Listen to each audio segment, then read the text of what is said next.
The night began with laughter, whispered excitement, and the rustle of strange costumes as a group of high school students stood before the locked front door of an old mansion near the coast.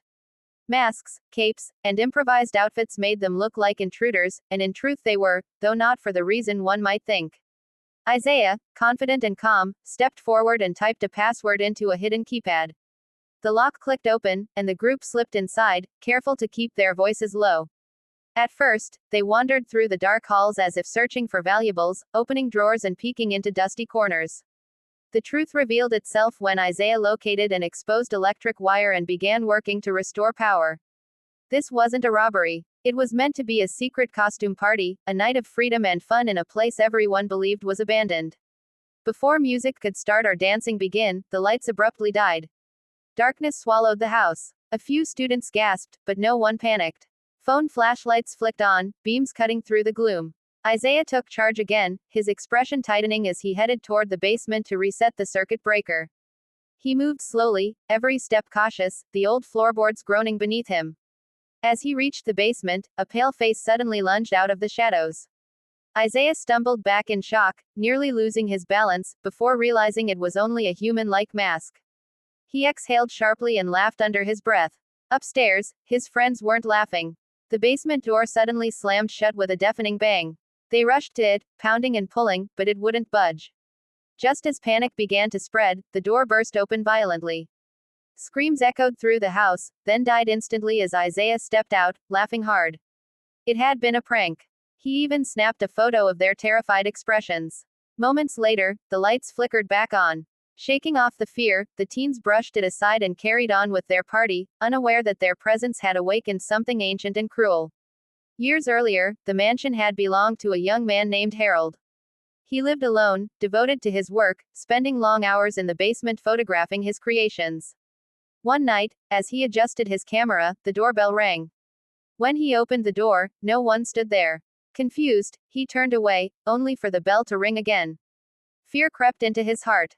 Then the chandelier above him crashed to the floor, shattering into pieces. Terrified, Harold grabbed a candle and ran to the basement, locking the door behind him. In his panic, he tripped on the stairs. The candle slipped from his hand, igniting the basement in seconds. Flames roared like a living beast, consuming everything, including Harold.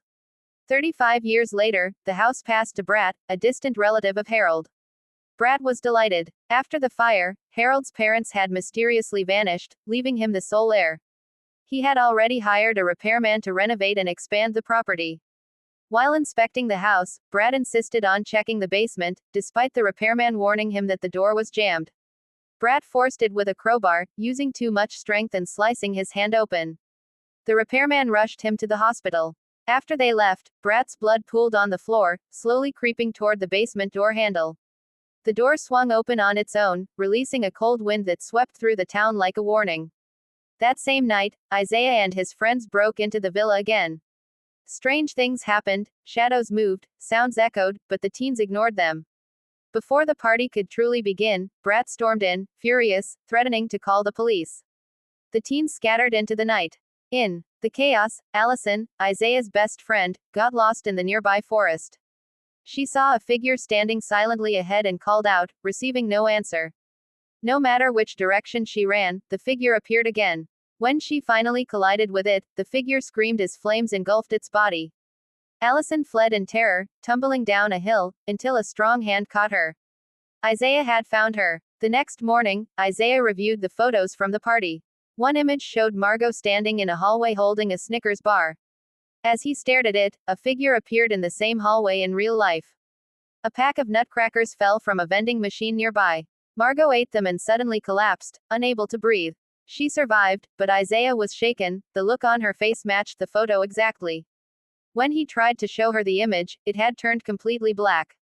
Angry, Margot took the camera and snapped a picture of Isaiah. The result horrified him. The photo showed him injured on a football field. Isaiah tried to destroy the camera, smashing and burning it, but it reappeared untouched in his locker. That night at his game, Isaiah's vision warped. The referee's face burst into flames. The field burned. The football fused to his hand. A fiery monster chased him until he was slammed to the ground, his arm shattered. He survived, but the curse was real. A woman named Nora, who had sensed danger at the game, warned Isaiah's father that an ancient evil had returned. At the mansion, Brad faced Harold's ghost, which transformed into smoke and entered his body. From then on, Brad was no longer himself. Meanwhile, Isabella, a shy classmate, had discovered the mask in the basement. Wearing it gave her confidence, attention, power. But the mask whispered cruel thoughts, pushing her to anger and violence. It slowly consumed her, until her younger brother Jack confronted the truth. Together, they tore the mask off and tried to get rid of it, but Brad retrieved it.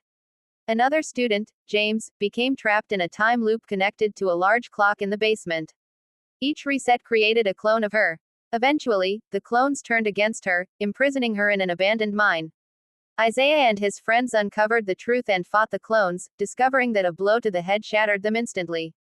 As the town's children suffered, the adults refused to listen. Only fragments of truth emerged, old photos, whispered names, and fear. Harold's rage had spread through cursed objects, the camera, the mask, the clock. Brad, fully possessed, collected them like trophies. By the time the teens realized everything led back to the mansion, it was already too late. Harold was no longer just a ghost. He was rebuilding himself through pain, fear, and revenge. And the curse had only just begun.